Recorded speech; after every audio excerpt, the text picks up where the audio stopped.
তোমরা কারা, কারা এই বছর ১ম ভোট দিলে? আমি কিন্তু জেনারেল ইলেকশনের ভোটটা এই বছর ১ম দিলাম। আর বিকেলের দিকে ওয়েদারটা তো দারুণ লাগছিল। আর এখানে আমার কেকের সব জিনিসপত্র রেডি হয়ে গেছে।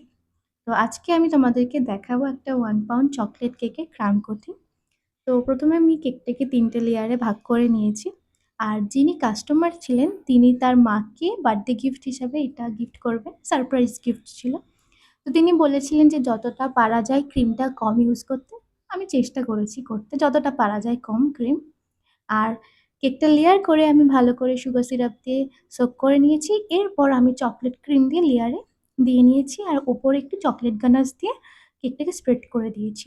দেখো প্রত্যেকটা কেকে ক্রিম দেওয়ার পর আরেকটা স্পঞ্জ যখন আমি উপরে দিচ্ছিলাম তখন ভালো করে হালকা হাতে একটু চেপে দিচ্ছিলাম। এতে কি হয় ভিতরে যে ক্রিমটা থাকে সেটা সব জায়গায় ভালোভাবে থাকে আর কোনো ফাঁকা অংশ থাকে না। আর যখন লাস্ট আমরা কেকটাকে আইসিং করি কোনো প্রবলেম হয় না। খুব সুন্দর আউটকামটা আসে। আর আজকে এইটুকুই। টাটা।